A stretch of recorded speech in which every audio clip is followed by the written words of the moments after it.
yang penyayang binatang itu misalnya protes, kenapa kok di dalam Islam itu eh, diperbolehkan makan binatang, itu kan menyakiti binatang, membunuh binatang. Kenapa enggak makan tumbuh-tumbuhan aja? Ya. Nah, ini kan karena ketidaktahuan.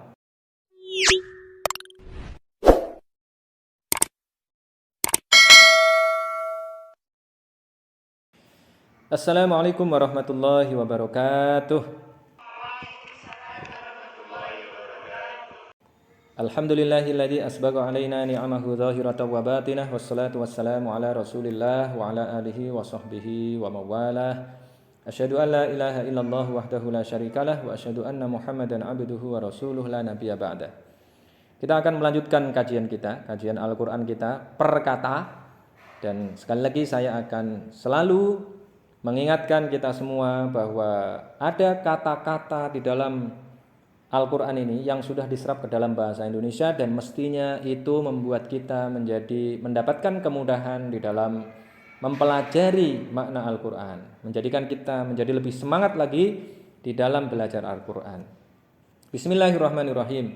Bismillahi dengan nama Allah Ar-Rahmani yang maha pengasih di dunia kepada siapa saja. Ya, Ar-Rahmani artinya begitu, itu yang saya ambil dari Al-Biqai di dalam Nazmut Duror fi Tanasubil Ayati Wassuar. Ar-Rahimi yang maha pengasih kepada orang Islam saja. Alif Lam Mim. Alif Lam Mim ini tidak diterjemahkan karena ini bukan kata-kata yang mengandung arti yang biasa digunakan.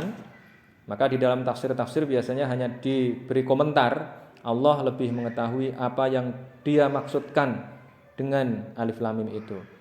Dzalikal kitabu utawi kitab itu, saya memberikan makna Alkitab di sini tidak langsung sebagai Al-Qur'an tetapi ketetapan. Dzalikal kitabu utawi seluruh ketetapan itu, ketetapan Allah ya. Ketetapan Allah itu di dalam Al-Qur'an banyak sekali. Ketetapannya misalnya siapa yang boleh dinikahi, orang yang ditinggal mati oleh suaminya harus menjalani masa iddah selama 4 bulan 10 hari, yang diceraikan oleh suaminya harus menjalani masa iddah selama 3 kali sucian. Kalau sudah disetubui, kalau belum disetubui tidak ada masa iddahnya. Ya, gitu ya. Itu lebih lengkapnya begitu.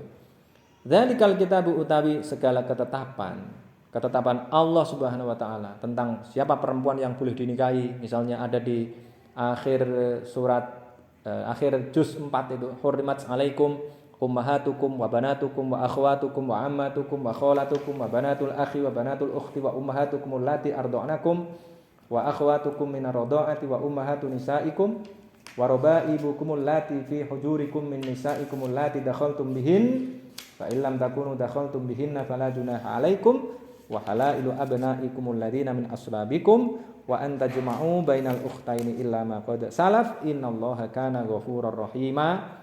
Tambah lagi wal muhsanatu minan nisa'i illa ma malakat aymanukum. Di sini dijelaskan ketetapan Allah tentang perempuan-perempuan yang diharamkan untuk dinikahi. Ibu, kemudian anak, kemudian saudara perempuan, bibi dari bapak, kemudian bibi dari ibu, kemudian keponakan dari saudara laki-laki, keponakan dari saudara perempuan. Kemudian ibu susuan, kemudian saudara susuan, saudari susuan, ya, kemudian mertua, kemudian dan seterusnya itu di situ. Silahkan dibaca sendiri. Nah, itu adalah ketetapan Allah Subhanahu wa taala. Ya, kalau mencuri harus dipotong tangan. Ya, kita tidak punya pilihan lain kalau sudah ada ketetapan Allah Subhanahu wa taala itu. Ya, makanan yang diharamkan apa? Hurrimat alaikumul maitatu waddamu walahmul khinziri wa ma uhilla li ghairillahi bih. Itu ada di mana itu? Surat Al-Maidah ya, juz 6. Itu kan ada tuh surat Al-Maidah. Coba dibuka ya. Hurrimat telah diharamkan alaikum atas kalian. Apa yang diharamkan? Al-maitatu, bangkai, waddamu dan darah, walahmul khinziri dan daging babi. Wa ma uhilla li ghairillahi bih. Ya, wal munkhaniqatu wa ma uhilla li ghairillahi bih, dan sesuatu yang dipersembahkan kepada selain Allah Subhanahu wa taala. Dan seterusnya ini ya, ini sudah terkenal ini. Jadi ada sesuatu yang diharamkan, itu adalah ketetapan Allah. Nah, tetapi ingat-ingat ya, kita ini sudah memiliki ketetapan Allah Subhanahu wa taala. Tapi Allah juga mengajarkan kebijaksanaan. Nah, di beberapa ayat itu ada ya kebijaksanaan yang diajarkan oleh Allah kepada nabinya, dan kemudian Nabi mengajarkan kebijaksanaan itu kepada kita. Misalnya apa? Kama arsalna fikum rasulam minkum yatslu alaikum ayatina wa yuzakkikum wa yuallimuhumul kitaba wal hikmata. Misalnya itu. Ya. Nah, itu adalah ajaran tentang adanya hikmah. Jadi tidak hanya Alkitab tapi ada Al-Hikmah. Di surat Al-Baqarah ayat 151. Silakan dibuka. Nah, itu adalah Alkitab, ketetapan Allah. Ketetapan Allah itu rigid. Nah, tetapi kadang-kadang ada kondisi-kondisi tertentu yang membuat kita tidak bisa menjalankan itu. Nah, contohnya di sini ini. Famanit turra di surat Al-Maidah ayat 3 itu yang menjelang akhir. Famanit turra ghairu baghin. Famanit turra fi makhmasatin ya. Famanit turra fi makhmasatin ghairu mutajanifil li itsmin fa innallaha ghafurur rahim. Maka barang siapa yang dalam keadaan terpaksa, ini kalau nggak makan daging babi, tidak makan bangkai, dan selanjutnya tadi itu hewan yang tercekik, itu mati, maka Al-Quran memberikan keringanan. Itu adalah kebijaksanaan namanya. Maka banyak kan kalau ada aturan tertentu itu, misalnya bayar kuliah itu harus 10 juta misalnya, karena tidak mampu, aturannya 10 juta bayarnya, tapi karena berhadapan dengan orang tidak mampu maka diberikan kebijaksanaan, bayarnya 1 juta boleh, bahkan tidak bayar, bahkan diberikan beasiswa, aturannya membayar malah dibayari. Nah, ini kan namanya kebijaksanaan. Itulah perbedaan antara Alkitab dengan Al-Hikmah. Dzalikal kitabu, utawi ketetapan itu, utawi seluruh ketetapan itu, kalau saya mengartikan begitu, utawi seluruh ketetapan itu iku la raiba, tidak ada keraguan-raguan. Jadi Alkitab ini sudah sudah diserap ke dalam bahasa Indonesia. Dzalikal kitabu, utawi ketetapan itu. Kitab itu berasal dari kata kataba. Kataba artinya menulis. Kalau ditulis itu berarti sesuatu yang ditetapkan, atau sebaliknya, sesuatu yang ditetapkan itu harus ditulis. Di dalam Al-Quran, tadi sudah saya baca tadi, kitaballahi alaikum itu berarti ketetapan Allah. Contoh yang paling sering kita dengar adalah kata kutiba yang berkaitan dengan puasa umat di masa lalu itu. Ya ayyuhalladzina amanu kutiba alaikumus syamu kama kutiba alal ladzina min qablikum. Itu kutiba itu artinya ditetapkan ya. Dari kata kataba menetapkan, kutiba ditetapkan. Iku la raiba, tidak ada keraguan-raguan fihi di dalamnya. Iku la raiba, tidak ada keraguan-raguan, iku maujud fihi di dalamnya, di dalam Alkitab. Di dalam Alkitab itu tidak ada keraguan-raguan.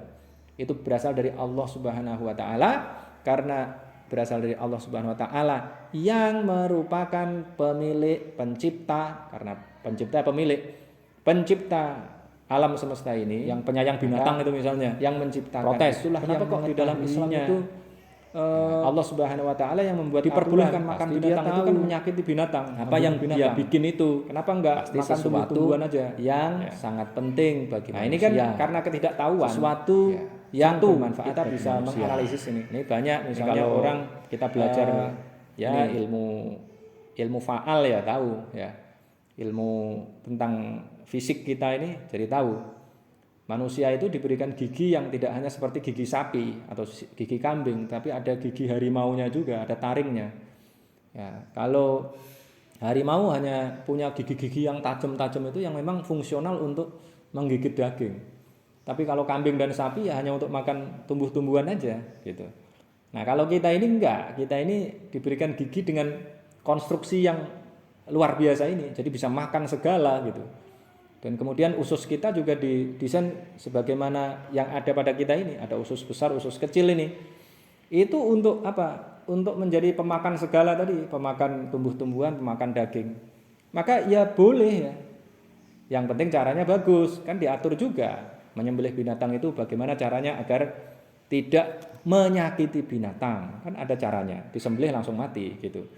Memangnya kalau makan tumbuh-tumbuhan itu, ya namanya apa tuh? Yang hanya memakan tumbuh-tumbuhan itu, ya itu tidak menyakiti. Ternyata kemudian diteliti, ternyata tumbuh-tumbuhan itu juga hidup. Ya, dia kalau kita sakiti ya tersakiti. Ya makanya justru Islam mengatakan kalau perang menang jangan membumi hanguskan, jangan menebang pohon. Ya karena nggak ada artinya, nggak ada fungsinya melakukan itu. Itu hanya menyakiti saja. Jadi ini lebih komprehensif berarti ya. Dan sekali lagi ini Allah yang Maha tahu ya. Segala ketetapan yang ada di dalam Al-Qur'an ini adalah berasal dari Allah yang Maha mencipta dan Maha memiliki. Karena itu ya. Karena itu ia bagaikan ya, Al-Qur'an ini, kitab ini, ketetapan ini bagaikan handbook. Kalau Alkitab kemudian diartikan dengan buku, padahal dulu sebelumnya nggak ada buku, nggak ada buku, mushafnya kan tidak ada, dihafalkan ini Al-Quran. Anggap saja sekarang ini karena sudah jadi handbook, walaupun dulu nggak ada bukunya, tetapi juga menjadi panduan karena dihafalkan. Itu bagaikan kita beli HP, beli laptop, yang kita nggak ngerti bagaimana cara menggunakannya, maka perlu handbook, perlu buku khusus, buku panduan yang membuat kita bisa mengoperasikan HP baru kita, laptop baru kita. Untuk apa itu? Hudan, ikut jadi petunjuk lil muttaqina, bagi orang-orang yang bertakwa. Nah ini sudah sering saya bahas ya, nanti bisa mencari pembahasan saya di pembahasan yang lain, di kajian yang lain. Hudan, ikut menjadi petunjuk. Nah hudan ini cara mengingatnya, hudan itu membentuk kata hidayah. Hadayah di hidayatan wahudan ya. Hadayah di hudan wahidayatan. Hidayah itu sudah diserap ke dalam bahasa Indonesia, semoga dia mendapatkan hidayah ya.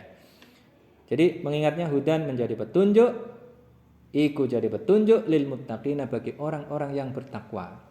Ingat-ingat dari kata ittaqo ya, berasal dari kata wako ini ya. Ittaqo itu diserap ke dalam bahasa Indonesia menjadi takut. Ittaqo, takut. Lil muttaqina, bagi orang-orang yang takut. Takut atas apa? Takut atas siksaan Allah Subhanahu wa taala. Takut kepada neraka gitu. Jadi menjadi petunjuk bagi orang yang takut kepada neraka. Jadi ada ini sahabat siapa ini ditanya. Kalau nggak salah itu Abdullah bin Umar ya, ditanya takwa itu apa? Takwa itu, dia menggambarkan, takwa itu kamu berjalan di satu tempat yang di kanan kirimu adalah pohon-pohon yang penuh dengan duri, yang kalau kamu tidak hati-hati maka kamu akan terkena duri itu dan terluka, kulitmu bisa berdarah-darah. Nah itu adalah takwa, berarti takut kan, takut menyenggol atau melampaui batas, takut menyenggol dan kemudian menciderai diri kita sendiri, melukai diri kita sendiri. Kalau kita menyenggol larangan Allah Subhanahu wa taala, maka kita akan masuk ke dalam neraka. Itu namanya takwa. Jadi kita takut kepada neraka, takut dimasukkan ke dalam neraka, itu adalah ketakwaan. Alladzina, yaitu orang-orang yang, ini indikatornya apa ini? Jadi takwa itu, bertakwa itu maksudnya menjalankan segala perintah, menjauhi segala larangan. Tapi tadi itu titik tekannya adalah menjauhi segala larangan. Ya. Kemudian menjalankan perintah. Nah, kalau begitu terbebas dari siksa neraka. Indikatornya bagaimana itu? Alladzina, yaitu orang-orang yang yu'minuna, beriman sapa mereka alladzina. Berarti ini sudah diserap ke dalam bahasa Indonesia, iman, amana yu'minu, imanan, berarti orang-orang yang beriman. Bil ghaibi, kepada yang gaib. Yang gaib itu apa? Allah, malaikat, jin, kemudian hari kebangkitan nanti itu, kemudian surga, kemudian neraka, itu adalah sesuatu yang gaib, tapi kita diperintahkan untuk mengimaninya. Bagaimana cara mengimaninya? Iman itu rasional, iman Islam itu rasional. Sumbernya dari mana? Dari Al-Quran. Caranya bagaimana? Caranya gampang. Apalagi ini eranya adalah era sains dan teknologi. Kita menyaksikan apa yang dikatakan oleh Al-Qur'an. Kalau sekarang ini mungkin sudah 80% apa yang dinyatakan oleh Al-Qur'an itu semuanya benar. Ya, tinggal 20% lagi yang dinyatakan oleh Al-Qur'an itu tidak bisa kita buktikan kebenarannya, tapi juga tidak bisa kita buktikan kesalahannya. Nah itu kan berarti nggak bisa diverifikasi. Ya. Misalnya, bagaimana membuktikan akhirat? Bagaimana membuktikan ada surga dan neraka? Nggak pernah ada orang yang pergi ke surga dan neraka kemudian balik lagi. Ya, kecuali Rasulullah ditunjukkan itu. Tapi kan cuma satu orang. Ya. Ini tidak ada orang sekarang dari sana kemudian balik lagi. Diceritakan oleh banyak orang, bareng-bareng misalnya begitu. Ya. Tidak ada yang mengalami itu. Nah, bagaimana caranya? Caranya tadi itu. Saya punya kalimat khusus yang biasanya saya sampaikan pada senior-senior kalian. Itu saya formulasikan kalimatnya menjadi begini. Apabila Al-Qur'an mengatakan tentang sesuatu yang bersifat verifikatif dan ternyata benar, maka ketika Al-Qur'an mengatakan tentang sesuatu yang unverifikatif, maka yang unverifikatif itu juga harus dianggap sebagai sebuah kebenaran. Yang unverifikatif atau tidak bisa diverifikasi itu kan sesuatu yang gaib ini. Surga dan neraka itu unverifikatif. Ya. Tidak bisa diverifikasi. Jadi kalau tidak bisa diverifikasi gimana dong? Ya harus kita percayai. Nah, itu dia, ya. Jadi iman Islam ini sesungguhnya rasional. Dibuktikan dengan apa? Dibuktikan dengan kebenaran kitab sucinya. Karena kitab sucinya mengatakan apa saja yang verifikatif ternyata benar. Karena itu yang tidak verifikatif masuknya adalah wilayah iman.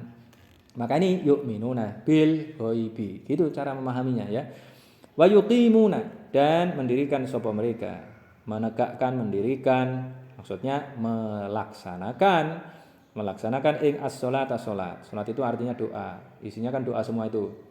Ya, dimulai dari takbiratul ihram, kemudian membaca Al-Fatihah, kemudian salam. Takbiratul ihram itu artinya takbir yang kemudian membuat kita itu mensakralkan Allah Subhanahu wa taala. Yang lain ini enggak ada yang sakral. Ya, Allah itu yang sakral, maka kita tidak melakukan hal-hal yang lain. Ihram seperti ihram haji itu jadi sakral. Jadi sesuatu yang tadinya biasa jadi sakral. Ihram, ya. Ihram itu artinya sebenarnya ada dua, penghormatan. Maka ada Masjidil Haram. Masjidil Haram itu masjid yang sakral. Haramain, dua tanah haram, dua tanah yang dimuliakan karena apa? Karena sakral. Yang dihormati, dalam bahasa Indonesia itu yang dihormati, yang disakralkan sesungguhnya yang dimuliakan, ya. Sesuatu yang disakralkan kan dimuliakan. Begitulah cara memahami bahasa Arab ini yang diserap ke dalam bahasa Indonesia itu sekali lagi sebenarnya tidak sulit-sulit amat. Wa yuqimuna, dan mendirikan sapa mereka as-sholata ing salat. Jadi orang-orang yang bertakwa itu adalah orang-orang yang beriman kepada yang gaib, mendirikan salat, wa mimma, dan dari sesuatu yang rozakna telah memberikan rezeki sapa kami hum ing mereka, yunfiquna, menginfakkan sapa mereka. Mereka juga menginfakkan harta yang telah diberikan kepada mereka. Ini juga sudah diserap ke dalam bahasa Indonesia. Rozakna berasal dari kata rozako, membentuk kata rizki. Oh, enak sekali kan jadi orang Indonesia. Yunfiquna, anfaqa yunfiqu infak. Maka ada amil, zakat, infak, sodakoh. Nah, ini 100% bahasa Indonesia. Amil itu berasal dari kata amila. Amila ya'malu amalan wa ma'malan fahuwa amilun. Amil itu artinya berarti pekerja, pelaksana zakat, infak, sodakoh. Zakat itu artinya harta yang dikeluarkan untuk menyucikan harta itu agar diri kita juga jadi suci. Kemudian infak berarti membelanjakan, jadi menginfakkan ke jalan Allah, ya. Yunfikun, zakat, infak, sodakoh. Sodakoh itu berasal dari kata sodakoh. Sodakoh itu artinya benar. Berarti indikator kebenaran iman seseorang adalah mau melepaskan hartanya untuk kepentingan yang lain, bukan kepentingan diri sendiri. itu adalah indikator kebenaran iman. Sekali lagi, sodakoh berasal dari kata sodako, artinya benar. Jadi kalau ada orang yang menyatakan iman tapi tidak mau bersodakoh, imannya tidak benar, itu adalah orang munafik namanya. Walladzina, dan orang-orang yang yu'minuna, beriman sapa mereka, alladzina bima, kepada sesuatu yang unzila, telah diturunkan apa ma ilaika, kepadamu Muhammad, dan orang-orang yang percaya kepada Al-Qur'an yang telah diturunkan kepadamu. Tidak hanya percaya kepada Al-Qur'an, wa ma unzila, dan sesuatu yang unzila, telah diturunkan apa ma min qablika, dari sebelummu. Ini lagi-lagi yu'minuna, iman. Unzila berasal dari kata anzala tadinya. Ini bentuk pasif. Unzila, anzala berasal dari kata nazala. Nazala yanzilu nuzulan. Nah, di Indonesia sudah ada nuzulul Quran. Berarti ini unzila, diturunkan. Kita mengingatnya jadi mudah. Nuzulul Quran. Wa ma unzila min qablika, dari sebelummu telah diturunkan sebelummu kitab Taurat dan Injil. Apa untuk mengingat kata qoblika? Mudah juga, sholat qobliyah, sholat ba'diyah. Berarti min qoblika, sholat qobliyah itu kan sholat sebelum sholat fardu. Ya. Berarti min qoblika, dari sebelum kamu. Sesuatu atau kitab yang diturunkan sebelummu itu apa? At-Taurat wal Injil, kitab Taurat dan Injil. Wabil akhirati, dan kepada akhirat. Nah, gampang lagi, akhirat. Kita sudah mengenal kata akhirat. Wah, nanti disiksa di akhirat. Hum, utawi mereka, iku yuqinuna, yakin sapa mereka.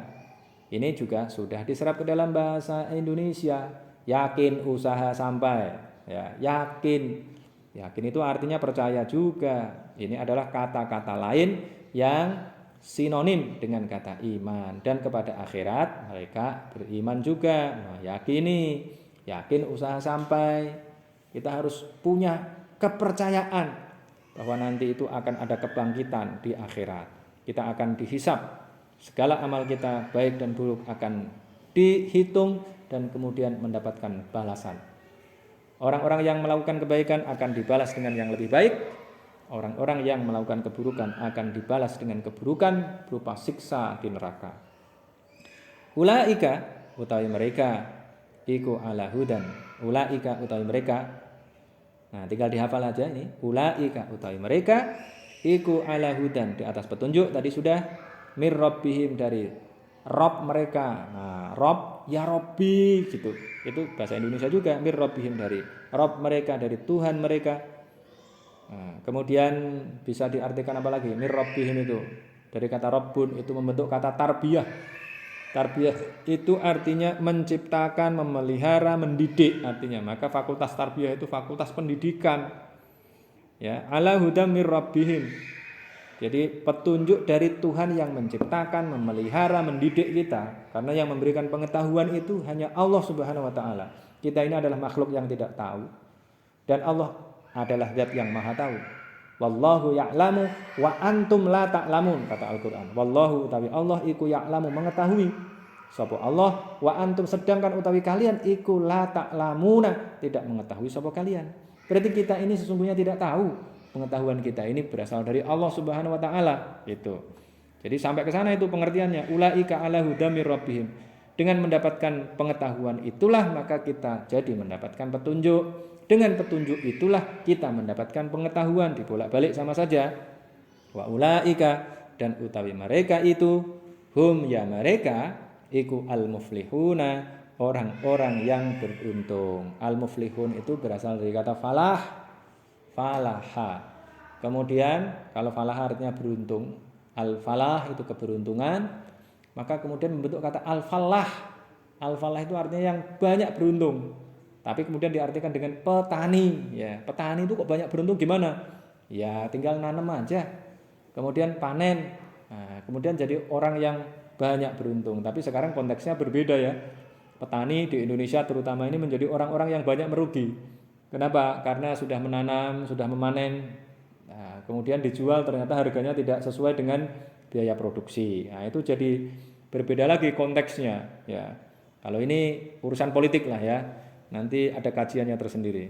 Nah, tetapi dari sini nih kita bisa menangkap tadi itu ada banyak sekali kata-kata yang sudah diserap ke dalam bahasa Indonesia. 1 Alkitab, 2 hidayah, 3 takwa, 4 iman, 5 gaib. Kemudian yukimuna itu sebenarnya sudah diserap ke dalam bahasa Indonesia menjadi makom. Makom itu tempat berdiri, makam. Ya, walaupun orang dikubur dengan berbaring, nah ini makom. Makom itu tempat menetap, ya. Kalau berdiri ya tetap jadinya gitu. Tapi ini tempat menetapnya walaupun miring orangnya, berbaring ya. Ada berapa tadi? 6. Salat ya, 7. Rizki 8. Infak 9. Apalagi tadi ini? Yuk minumnya sudah ya. Kemudian nuzul 10. Qobliyah, qoblika tadi itu 11. Akhirat 12. Yukinun yakin 13. Kemudian udah ada 13 kata yang sudah diserap ke dalam bahasa Indonesia. Kalau sampai kita tidak semangat dalam belajar Al-Quran memang berarti tidak niat. Maka ya harus kita tambah ini semangat kita dalam belajar Al-Quran. Nah kalau sudah mengetahui arti perkata begini tadi, nah saya rekomendasikan untuk menghafalkannya. Karena menghafalkan Al-Quran itu penting sekali bagi kita.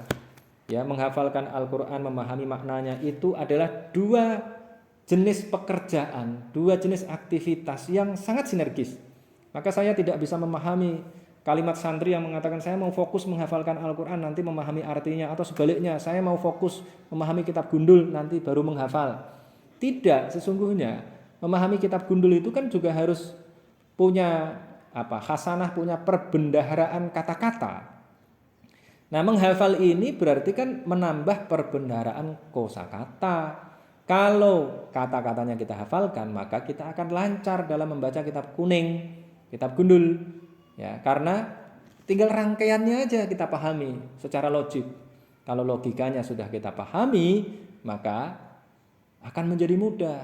Maka menghafal dan membaca kitab gundul, ya, latihan membaca kitab gundul dan menghafal itu adalah aktivitas yang sangat sinergis yang justru membuat kita jadi cepat menghafal, jadi cepat memahami. Itu yang saya alami dulu. Ketika dulu waktu SMP saya diminta oleh bapak saya menghafalkan Al-Quran, waduh susah sekali. Waktu SD kelas 6 disuruh menghafal Yasin aja saya nggak bisa. Ya, ada teman saya yang bisa itu karena dia serius sekali. Ya, saya belum hafal itu surat Yasin itu ketika kelas 6 SD. Nah, tetapi ketika SMA kelas 1 saya mulai menemukan caranya, mengetahui artinya karena banyak ngaji tafsir pada saat itu, tafsir Jalalain, kemudian tafsir Munir, tafsir Munirnya Syekh Nawawi Al-Bantani itu, kemudian tafsir Tanwirul Mikdawasnya Ibnu Abbas ya. Itu tiga-tiganya saya jalani, kemudian mengaji hadis Muslim. Nah, itu kemudian membuat ternyata mudah ini. Karena apa? Menghafal sesuatu yang kita pahami maknanya itu jauh lebih mudah. Tapi menghafalkan sesuatu yang tidak kita ketahui maknanya, sulitnya minta ampun. Nah, saya punya data lagi nih. Kalau menghafalkan sesuatu yang tidak kita pahami artinya, tingkat kesulitannya sangat tinggi sampai 7 kali lipat bahkan lebih. Ya, buktinya apa? Buktinya coba saja. Kalau kita disuruh mengikuti kalimat yang sudah kita pahami. Misalnya siang ini kita ngaji tafsir Al-Quran di Monash Institute. Kan gampang. Tapi kalau saya minta untuk menirukan kalimat yang lain yang kita tidak paham, yang sering saya gunakan itu ibis redibis numquam peribis in armis, maka akan sulit. Ya, saya sudah meneliti, jadi saya mengatakan ini berdasarkan data, bukan berdasarkan asumsi. Kalau asumsi banyak salahnya. Tetapi kalau berdasarkan data, ya insya Allah tingkat kebenarannya itu 99%. Ya, kalau ada salah itu ya human error namanya. Ya. Nah, maka ini harus kita jalankan dengan serius agar kita lebih mudah lagi memahami kitab suci Al-Quran. Karena Al-Quran ini memang untuk kita pahami agar dengan pemahaman yang benar itu kita bisa mengerjakan dengan benar. Saya kira itu ya, cukup dulu. Wabillahi taufiq wal hidayah. Wassalamualaikum warahmatullahi wabarakatuh.